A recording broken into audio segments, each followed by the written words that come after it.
রিক্সাওয়ালা ভ্যানওয়ালার পয়সা, ঘুষ নাই, ওর মধ্যে ঘুষ আছে। কিন্তু কিছু ভদ্রলোক আছে, বুড়া রিক্সাওয়ালা, এই বেটা এদিকে আয়। বুড়া মানুষ রিক্সা চালায়, সেই জন্য অপমান। ওই বেটা তোমার বাপের বয়সী, আপনি কইতে পারো না। এরপরে উঠলো রিক্সায়, 7 মাথা থেকে 14 মাথায় যাবে। ওখানে যায়া বলল যে ভাড়া কত, সে চাইলো 10 টাকা ভাড়া। আরে বেটা 10 টাকা ভাড়া, রেড বই দেখা। যখন রিক্সার ভাড়া দেয় তখন রেড বই দেখার প্রশ্ন ওঠে। আর যখন শাড়ি কিনতে যায় লেখা আছে ফিক্সড প্রাইস, ঢোকার সাথে সাথে একটা 7 আপ অথবা একটা কি ঠান্ডা মান্ডা কিছু একটা দিল, খাইয়া ঠান্ডা। শাড়ির দাম কত? শাড়ির দাম 13,593 টাকা 92 পয়সা। এইখানে রেট কত তার তালাশও করে না, বেশি কথা কইলে ভদ্রতার খেলাপ হবে। ওইটা ঠিক মতো আনতে পারে, কিন্তু রিক্সাওয়ালার মাথার ঘাম ফেলানো পয়সা নিয়ে তার সাথে ঝগড়া করে, তর্ক করে। এটা ঠিক নয়।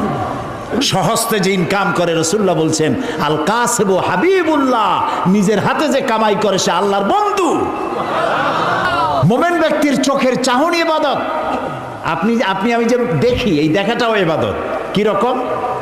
আল্লাহ যা দেখতে নিষেধ করেছেন তা যদি না দেখি।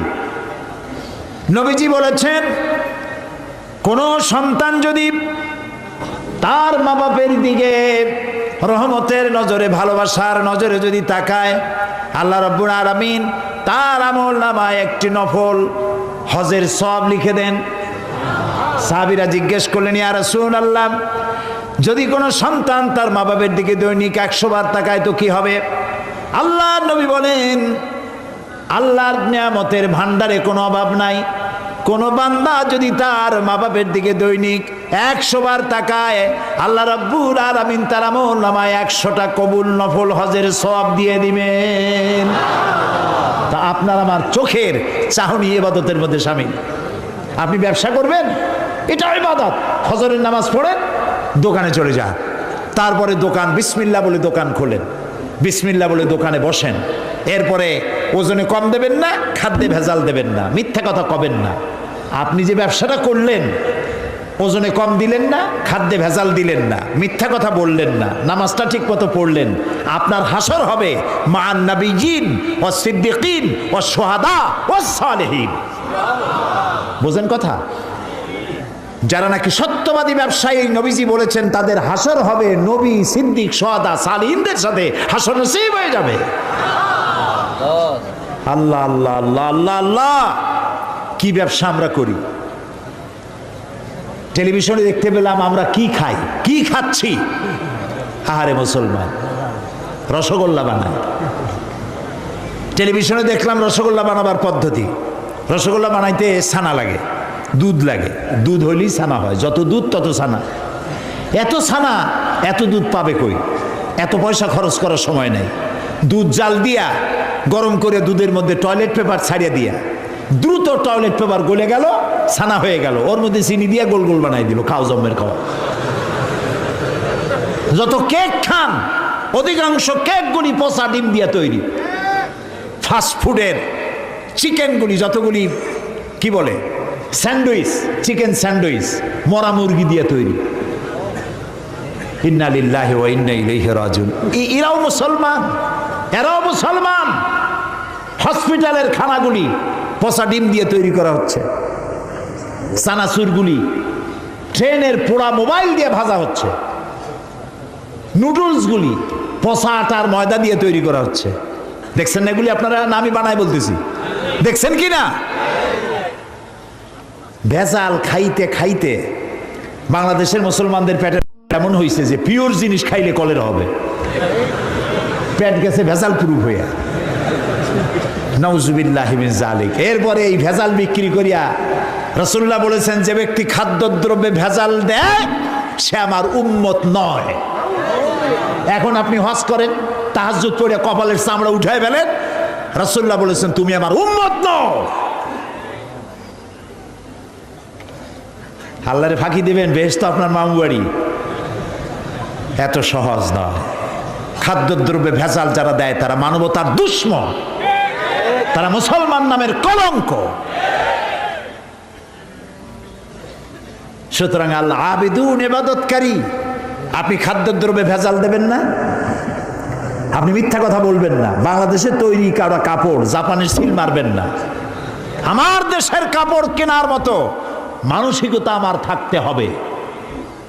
আমার কাপড় আমার দেশে যেটা তৈরি হয় এটাই ভালো, এই মানসিকতা থাকতে হবে। খালি আমার সোনার বাংলা আমি তোমারে ভালোবাসি এইটুক বললেই হবে না, ভালোবাসার প্রমাণ দিতে হবে, ঠিক কিনা? মিথ্যা কথা কেন বলতেছেন? আবার লাভ করতেছে 200 টাকা 500 টাকা, বলতেছে আল্লাহর কসম 2 টাকাও লাভ করিনি, লাভ করছে 100 টাকা, 2 টাকা লাভ করেনি। এই ধরনের মিথ্যা কথা বলার দরকারটা কি? আপনি বলেন আমি ব্যবসায় লাভ করবো না, তা আমি চলবো কি করে? আপনি কত করতেছেন তা বলার দরকার নেই। আর অতি মুনাফাখুরি, এই যে রমজান মাসে জনমের মতো পেঁয়াজের দাম বাড়লো, আটার দাম বাড়লো, আরো কিসের কিসের দাম বাড়লো জনমের মতো। কেন এই দাম বাড়ে? এই জন্য দাম বাড়ে মুসলমানের এইগুলি আগের থেকে কিনে রাখে 2 মাস 3 মাস আগে, রোজাদারদের কষ্ট দেওয়ার জন্য। আরে রোজাদারের মুখের দুর্গন্ধ আল্লাহর কাছে মিস্ক এবং আম্বরের চাইতে পবিত্র। রোজাদারদের জন্য আল্লাহ তাআলা জান্নাতের একটা আলাদা গেট রেখেছেন, যার নাম রায়্যান। এখানে শুধু রোজাদারেরা প্রবেশ করবে। সব রোজাদার যখন ওই গেট দিয়ে প্রবেশ করবে, গেট বন্ধ হয়ে যাবে, আর কেউ ঢুকতে পারবে না। রোজাদারদের সাথে আল্লাহ স্পেশাল সাক্ষাৎ দিবেন, সুবহানাল্লাহ। সেই রোজাদার দিয়ে ব্যবসা করো। 2-3 মাস আগের থেকে রোজার আইটেমগুলি কিনে জমা করিয়া তারপরে রোজাদারদের উপরে ব্যবসা করো। তোমার ব্যবসা নিয়ে কোন জাহান্নামে থাকবে দেখবে। মুসলমান কপাল পোড়া, কি এর ইবাদত করে? সুতরাং আপনার ব্যবসা ইবাদত।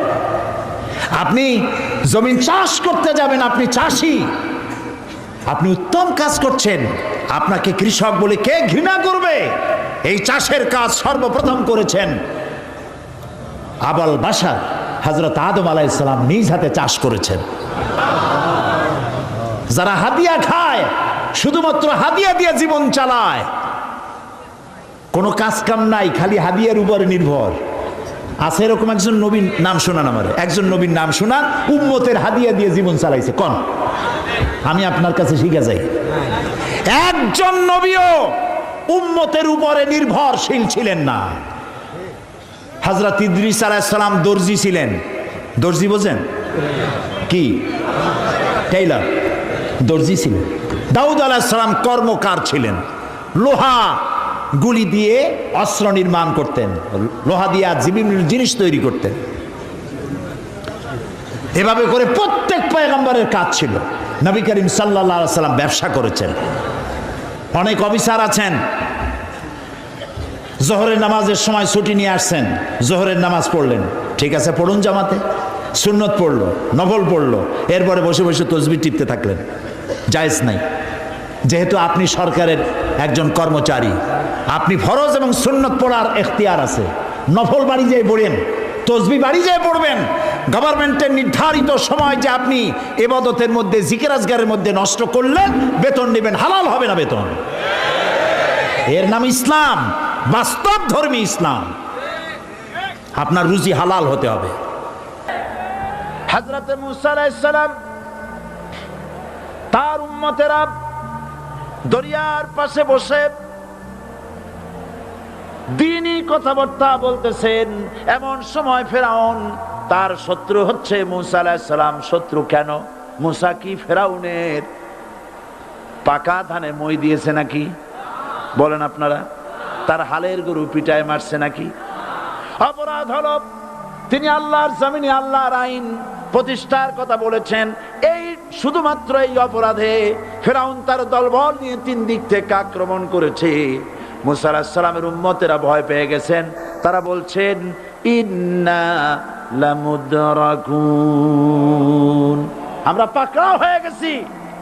3 দিকে সাড়াশি আক্রমণ, 3 দিকে শত্রু, একদিকে দরিয়া, পালাবার রাস্তা আছে?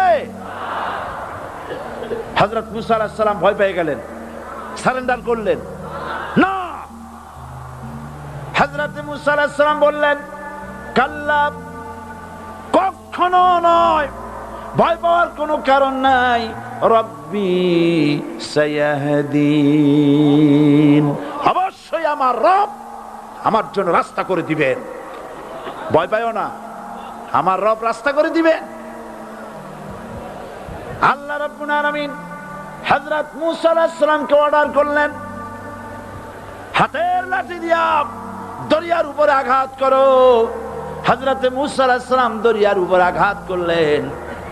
রাস্তা ছিল দরকার একটার, এক বাড়িতে আল্লাহর হুকুমে লাঠি দিয়ে একটি আঘাত করার সঙ্গে সঙ্গে হযরত মূসার তার সঙ্গী সাথী দরিয়া পার হওয়ার জন্য দরিয়ার মধ্য দিয়ে আল্লাহ 12টা রাস্তা পয়দা করে দিলেন। সে আল্লাহ আছে না নাই? এত রাষ্ট্র শক্তি বাধা দিয়েছে সমস্ত নবীদেরকে। কেন? নবীদের চরিত্র খারাপ? জোরে বলে, নবীদের চরিত্র খারাপ? নবীদের চাইতে মাসুম বেগুনাহ উন্নত চরিত্রের মানুষ আল্লাহর আকাশের নিচে জমিনের উপরে আর হয় নাই। তোমরা যে সব নেতাদের পিছনে দৌড়াও, অমুকের সৈনিক, নেতা নেতা করে মরো, এইসব নেতা যাদের পিছনে দৌড়াও, এই নেতাগুলি, আমি জিজ্ঞেস করি আপনাদেরকে, এই নেতাগুলি জীবনে একবারও জেনা করে নাই?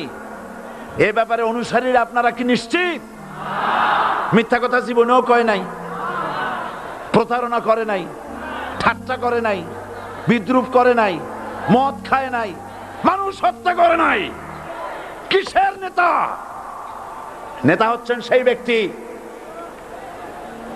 যিনি বলেছেন, ও আমার স্ত্রীরা, ও আমার সাহাবীরা, রাতের আধারে আমার মধ্যে যা আচরণ দেখতে পাও, দিনের আলোতে আমার মধ্যে যা দেখতে পাও, সবগুলি খুলে খুলে মানুষের কাছে বলে দাও। তার নাম বিশ্বনবী মুহাম্মদ রাসূলুল্লাহ সাল্লাল্লাহু আলাইহি ওয়াসাল্লাম।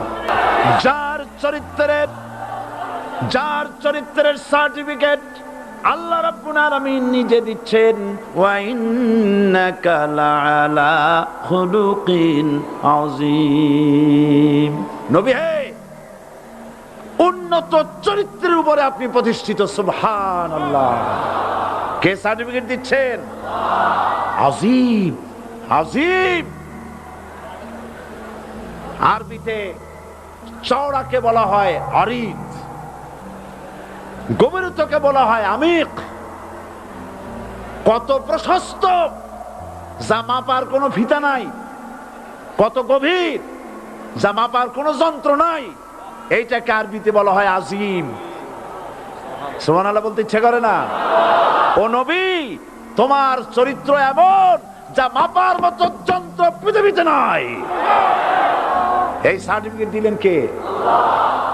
সমস্ত নবীরাই চরিত্রবান, নবীরা মাসুম বেগুনাহ। সুবহানাল্লাহ বিহামদিহি। সেই নবীরা মার খান নাই? খেয়েছেন কিনা বলেন? কারা মেরেছে? রাষ্ট্র শক্তি। কারা মেরেছে? কারণ নবীরা বলেছেন, লা ইলাহা ইল্লাল্লাহ। পড়েন সবাই, লা ইলাহা ইল্লাল্লাহ। আপনিও যদি নবীদের মতো, সাহাবীদের মতো বুঝা এই কলেমার দাওয়াত দেন, বাধা আসবেই। বোঝাবুঝির ব্যাপার, বুঝতেই সারলো। কত মাহফিল হয় বাংলাদেশে, হয় না? কোনো বাধা নাই, ঠিক কিনা? কত পূজা হয়, পার্বণ হয়, গান হয়, থিয়েটার হয়, গুণাগার বিবির গান হয়, কত কিছু হয়। কোনো বাধা আছে? তাফসিরের মাহফিলে বাধা। এতগুলো মানুষ লাগে নাকি বিপ্লব করতে, কালেমার রস কায়েম করতে? 313 জন মুসলমান যথেষ্ট পৃথিবীতে।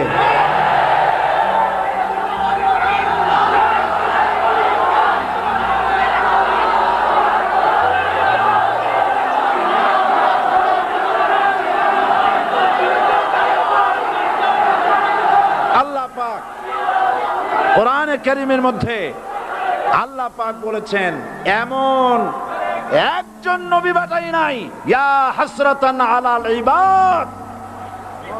বান্দার উপরে আফসোস। আহারে, কে বলতেছেন? আমার আল্লাহ। বলেন, আমার আল্লাহ। তিনি আফসোস করছেন। আফসোস, একজন পয়গম্বর এমন পাঠাইলাম না, একজন রাসূল পাঠাইলাম না, যার সাথে এরা ঠাট্টা করে নাই, বিদ্রুপ করে নাই, পাগল বলে নাই, মারে নাই।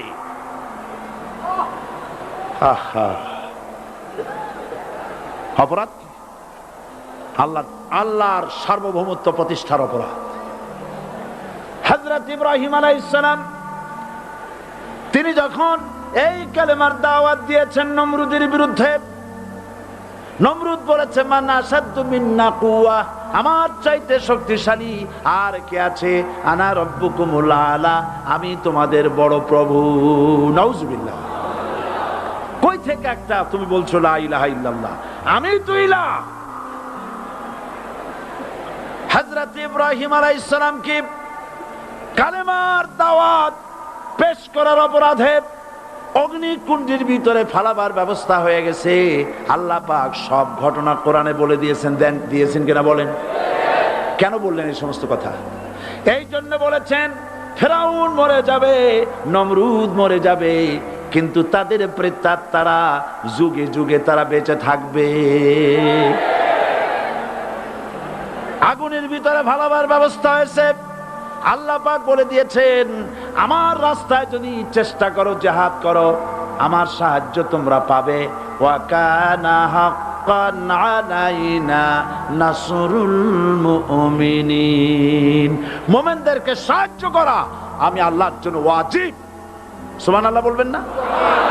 আলহামদুলিল্লাহ বলবেন না? আমার জন্য ওয়াজিব মুমিনদেরকে সাহায্য করা। ইব্রাহিম আলাইহিস সালামকে আগুনে ফেলানো হচ্ছে।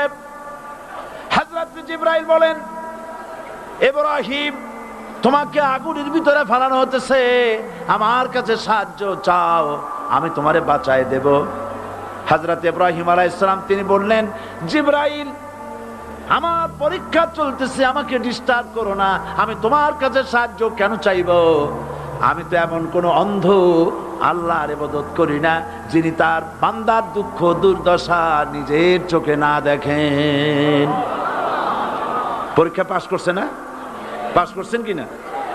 হযরত ইব্রাহিম বলেন শোনো জিবরাইল, আমি যদি আগুনের ভিতরে পড়ে যাই আর আগুনে পুড়ে যদি ভস্ম হয়ে যায়, আমার আল্লাহ যদি এতে খুশি হন, তাহলে আমি আমার রব্বুল আলামিনকে খুশি করার জন্য এভাবে 1000 বার পুড়তে আমি রাজি আছি।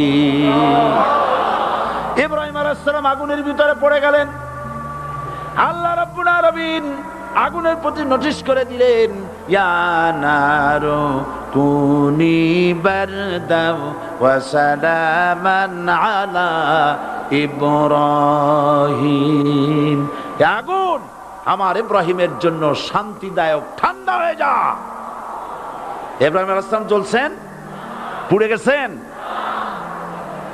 নমরুদ তার প্রাসাদের ছাদে বসে ইব্রাহিম আলাইহিস সালামের পোড়া দৃশ্য দেখে আনন্দ করবে, আগুনের দিকে তাকায় দেখে ইব্রাহিম আরামে বসে আছেন। পোড়া তো দূরের কথা, জামাও পড়ে নাই। ও ডাক দিয়া বলে রে আগুন, গোটা জাতি নিয়ে তোর পূজা করলাম, আমার দুশমন কেন জ্বালাইতে পারিস না? তোর জ্বালানো শক্তি কি নষ্ট হয়ে গেছে নাকি? আগুনের ভিতর থেকে আওয়াজ বেরিয়ে এলো নমরুদ, আমার ভিতরে দাহ্য শক্তি জ্বালানো শক্তি আছে কি নাই যদি প্রমাণ করতে চাও, টেস্ট করতে চাও, তুই নিজে আয়, তোরে সুদ্ধা তাম দুনিয়া জ্বালাই দিতে পারি, ইব্রাহিমের এক গাছা পশম জ্বালাইতে পারি না। বিশ্বকবি আল্লামা ইকবাল কি সুন্দর করে বলেছেন, আজ ভি হো জু ইব্রাহিম কা ইমা पैदा आग कर सकती है एक अंदाजे गुलिस्तां पैदा। ইব্রাহিমের ঈমান যদি আজও কোথাও হয় বিদ্যমান, করতে পারেন অগ্নিকুণ্ডে খুবসুরত এক গুলিস্তান। এখনো যদি ইব্রাহিমের সন্তানদেরকে আগুনের মধ্যে ফেলে দেওয়া হয়, আর ইব্রাহিম ঈমান যদি থাকে, আগুনকে ফুলের বাগান বানাবার ক্ষমতা আল্লাহর আছে। চিরকাল আল্লাহ পাক এই কালেমাকে দিয়েছেন আল্লাহর সার্বভৌমত্বকে প্রতিষ্ঠা করার জন্য।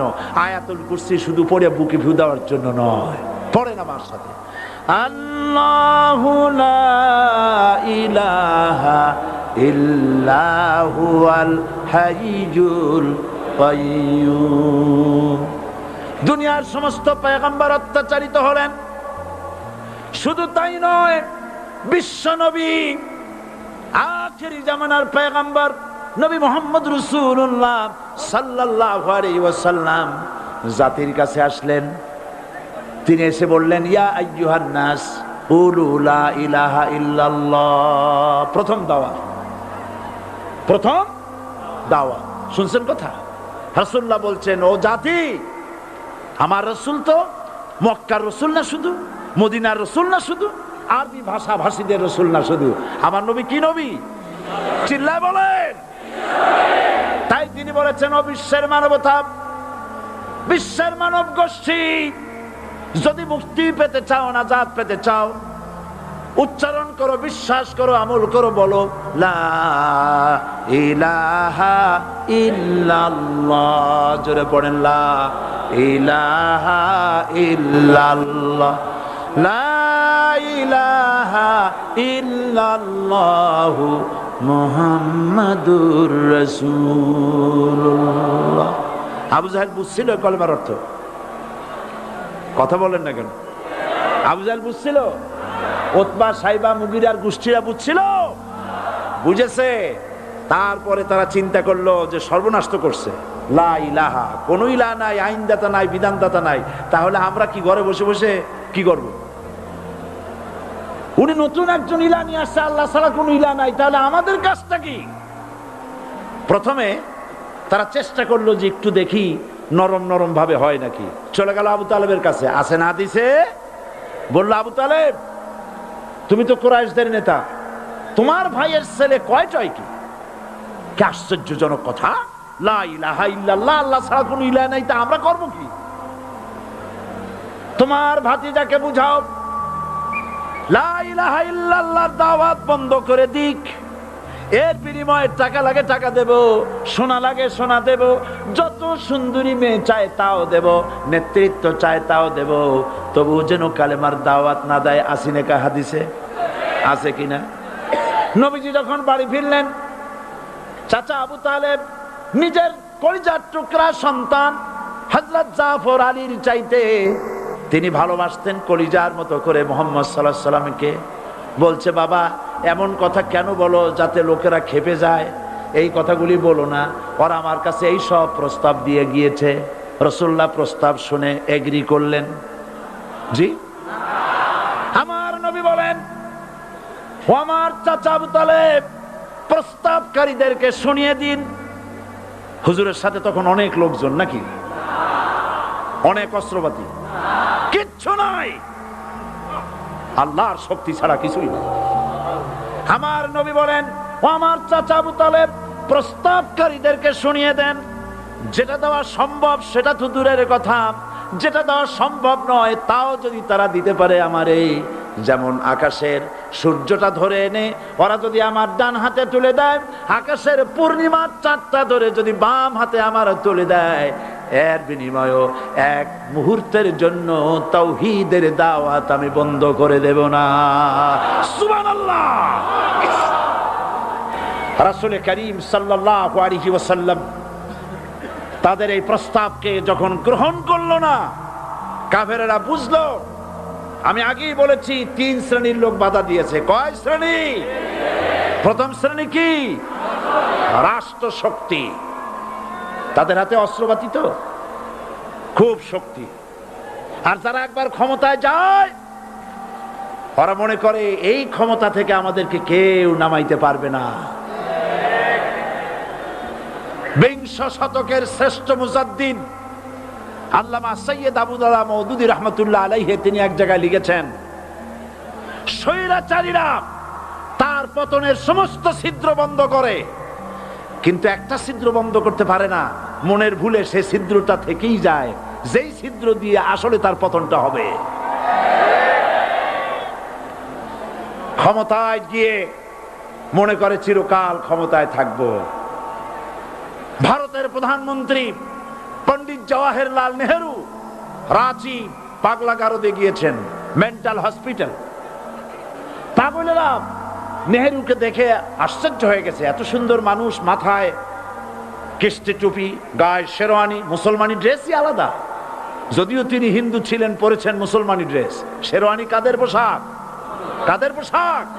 হাতে ছড়ি নিয়ে হাঁটা স্টাইল করে, সুন্দর পাজামা, সুন্দর টুপি, সুন্দর সাজসজ্জা করে, মুসলমানদের ড্রেস। এই ড্রেস পরে তিনি গিয়েছেন, সবসময় যে ড্রেস তিনি পরতেন।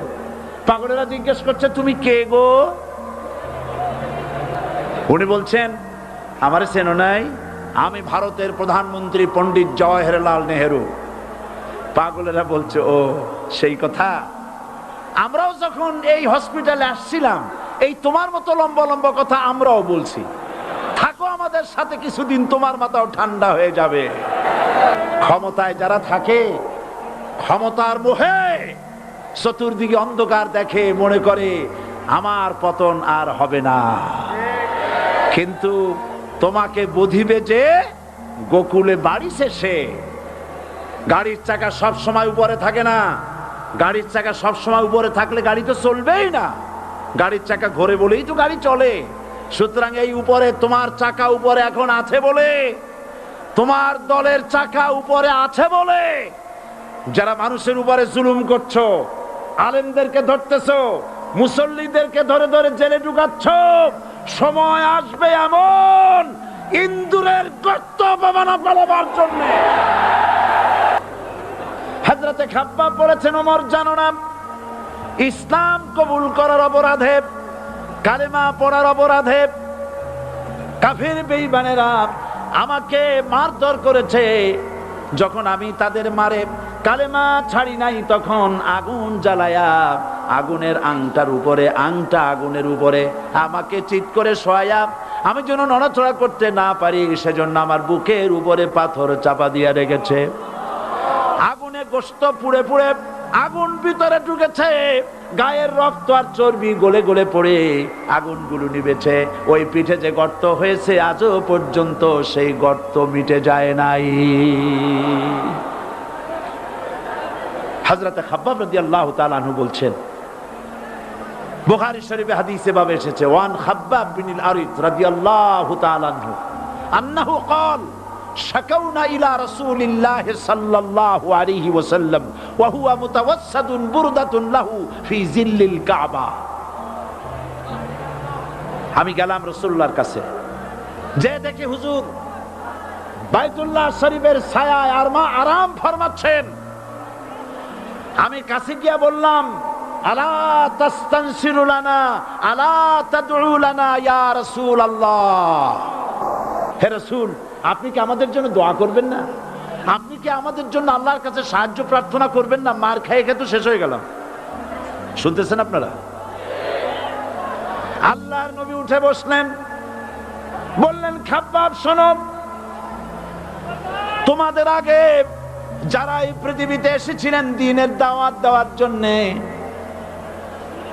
সমকালীন রাষ্ট্র শক্তি তাদেরকে ধরতো, ফায়ুখাজুর রাজুলু ফায়ুহফারু লাহু ফিল আরদ, তার জন্য তারে ধরে নিয়া মাটির মধ্যে গর্ত করত, ফায়ুজআলু ফিহা, এরপরে সেই গর্তের ভিতরে তাকে কোমর পর্যন্ত গেড়ে দিত।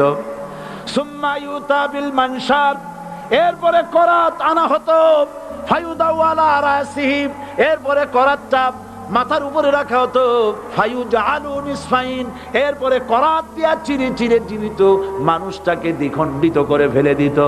মা ইয়াসুদ্দুহু যালিকা আন দীনি, এত কষ্ট দেওয়ার পরেও, এত জুলুম করার পরেও দ্বীনের দায়ীদেরকে এক চুল পরিমাণ আল্লাহর রাস্তা থেকে তারা সরাই দিতে পারে নাই। ওয়াল্লাহি, ও খাব্বাব, আমি আমার আল্লাহর নামে কসম করি। ও মুসলমান, কে কসম করতেছে? আল্লাহ রাসূল। আমি আমার আল্লাহর নামে কসম করি, ওয়াল্লাহি লা ইউতাম্মান্নাল্লাহু হাযাল আমর হাত্তা ইয়াসির রাকিবু মিন সানা ইলা হাজরামাউত। সেদিন বেশি দূরে নয়, ইয়েমেনের রাজধানী সানা থেকে শুরু করে সৌদি আরবের হাজরামাউত পর্যন্ত হাজার হাজার মাইল, এই দীর্ঘ পথে যুবতী নারী তার সৌন্দর্যের পশ্চা নিয়া, আর ধনাঢ্য ব্যক্তিরা, সওদাগরেরা তাদের টাকা পয়সা নিয়া একাকে নিয়ে অথবা দলবদ্ধ ভাবে মানুষেরা যাতায়াত করবে। লা ইয়াখাফু ইল্লাল্লাহ, মানুষের মনের মধ্যে কোনো ভয় থাকবে না। এমন একটা সময় আসবে, ওয়ালাকিন্নাকুম তাস্তাজিলুন, অথচ তোমরা বড্ড তাড়াহুড়ো করছো। তাড়াহুড়ো করো না, অপেক্ষা করো, ধৈর্য ধরো, মার খাও, জেলে যাও, শহীদ হও, আল্লাহর রাজ কায়েম হবেই হবে। একমাত্র আইন চলবে কার? এই আইন রাসূল করিম সাল্লাল্লাহু আলাইহি ওয়াসাল্লাম মদিনায় কোরআন দিয়ে প্রতিষ্ঠিত করেছিলেন। আল্লাহর বিধান, আল্লাহর সার্বভৌমত্ব কায়েম করেছিলেন। কোরআন সংবিধান হলো, চুরি বন্ধ হলো, ডাকাতি বন্ধ হলো, জেনা বন্ধ হলো, হত্যা বন্ধ হলো, ধর্ষণ বন্ধ হলো, সব কিছু বন্ধ হয়ে গিয়ে মুসলমানেরা শান্তি লাভ করলো, পৃথিবীর মানুষ শান্তি লাভ করলো। সুবহানাল্লাহ বিহামদিহি। আজ মুসলমানেরা শত্রু চেনে না, বন্ধু চেনে না। বন্ধুকে বানায়েছে শত্রু, শত্রুকে বানায়েছে বন্ধু। কে বন্ধু কে শত্রু চিনাই দিবেন কে? আল্লাহ। বলেন কে দিবেন? আল্লাহ রাব্বুল আলামিন কোরআনে কারীমের মধ্যে পরিষ্কার করে বলেছেন, লাতাজিদান্না শাদ্দান নাসি আদাওয়াতান লিল্লাযীনা আমানুল ইয়াহুদা ওয়াল্লাযীনা আশরাকু। আল্লাহ পাক বলছেন, হে রাসূল, মানুষের ভিতরে দুইটা শ্রেণী মুমিনদের জন্য সব থেকে জঘন্য দুশমন। কয়টা শ্রেণী? দুইটা। একটা হলো ইহুদ, আর একটা হলো মুশরিক। একটা হলো ইহুদি, আর একটা হলো মুশরিক। এটা হলো তোমাদের দুশমন। আর আজ আমাদের দেশে, পৃথিবীর বিভিন্ন দেশে মুসলমানেরা মুশরিকদের সঙ্গে সম্প্রীতি বাড়াচ্ছে, মুসলমানদের সাথে শত্রুতা বাড়াচ্ছে। আজ আমার দেশে পূজা পার্বণে বাধা নাই।